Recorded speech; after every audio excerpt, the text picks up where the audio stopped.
নমস্কার বন্ধুরা, আমি আজকে একটি বাচ্চাদের পাঞ্জাবি ধুতি সেটের ভিডিও নিয়ে এসেছি। আমার পছন্দের কাজগুলির মধ্যে এটি একটি অন্যতম। গোল্ডেনের কাজগুলি আগাগোড়াই একটু বেশি পছন্দের আমার। আর বাচ্চাদের ধুতি পাঞ্জাবি সেটের অর্ডার এই প্রথম পেয়েছিলাম। দুর্গাপুজো উপলক্ষে এই নিয়ে 3 নম্বর পাঞ্জাবি ডিজাইন করলাম আমি। এই কাজটি আমি শুরু করেছি 1 বছর হয়ে গেল, তবে অর্ডার পাওয়া শুরু করেছে আরও পরে। প্রথম চেনা পরিচিতদেরই করে দিতাম।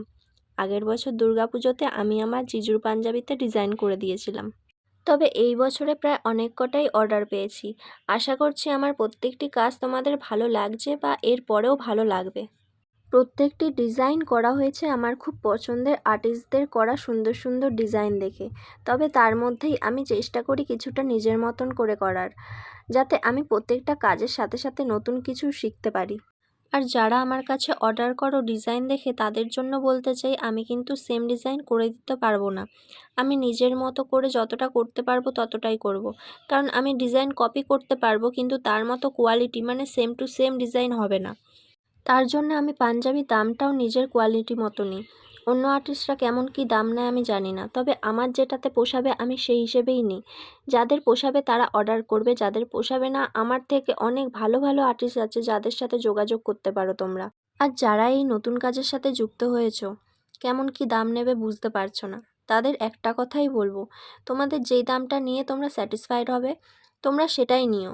অন্যকে জিজ্ঞেস করে লাভ নেই। আমি আমার খাটনির টাকাটা কতটা কী নেব সেটা ব্যক্তিগত আমার ব্যাপার। ওরকম আন্দাজ করে বলে তোমার সেটা নাও পোষাতে পারে। তারপর আমি সব যেই দামে কিনি তুমি হয়তো সেটা ডবল টাকা দিয়ে কিনছো। আবার ধরো আমার বলা অ্যামাউন্টটা যদি বেশি হয়ে যায়, সেক্ষেত্রে তোমার সেল নাও হতে পারে। তাই তুমি যেটা ভালো মনে করবে সেটাই নেবে। আবার অনেকে একদম বাচ্চাদের মতো কোশ্চেন করে, ছোট ছোট ব্যাপার যেগুলো একটা বাচ্চাও খুব ভালো করে জানে যে এগুলো কি করে করতে হয়। আর সবথেকে বড় কথা, এখন ইউটিউবে সার্চ করলেই সব পাওয়া যায়। আমি যখন কাজ শুরু করি তখন অনেক কষ্ট করে অনেক খুঁজে খুঁজে কিছুর ওপর সেটা ট্রাই করে আমি শিখেছি। আমাকে কেউ ডিটেলসে বলে দেয়নি। কিছু করতে গেলে একটু তো কষ্ট করতেই হবে। আমি তো আর সবসময় তোমাদের অ্যান্সার দেওয়ার জন্য বসে নেই। আমার অনেক কাজ থাকে। শুধু যে এই কাজ সেটা নয়, আমার আরও কাজ থাকে বাড়িতে। তো সবসময় তো আর সম্ভব হয় না। আর তার থেকেও বড় কথা, আমার নিজেরই ডিটেলসে ভিডিও করে আপলোড করা আছে। তোমরা সেই ভিডিওগুলো দেখো। ভিডিও দেখেও যদি কিছু না বুঝতে পারো, কোনো কিছু বুঝতে অসুবিধা হয়, তো সেক্ষেত্রে তোমরা ভিডিওর কমেন্ট করো ভিডিওতে। ভিডিওতে বলো কী সমস্যা হচ্ছে। তো সেই হিসেবে আমি তোমাদের ফ্রি টাইমে অ্যান্সারও দিতে পারবো, বা সেরকম হলে ভিডিও করে দিতে পারবো তোমাদের। আমি আগে কিছু দিয়ে ডিজাইন করে নিই নাকি, বা কী দিয়ে আগে ডিজাইন করি, এগুলো তোমাদের মনে হয় না তোমরা বাচ্চাদের মতো কোশ্চেন করছো? আর একই কোশ্চেন ভাই কে বারবার করে? অযথা এরকম বিরক্ত করো না, এগুলো হ্যারাসমেন্ট করা ছাড়া আর কিছু নয়।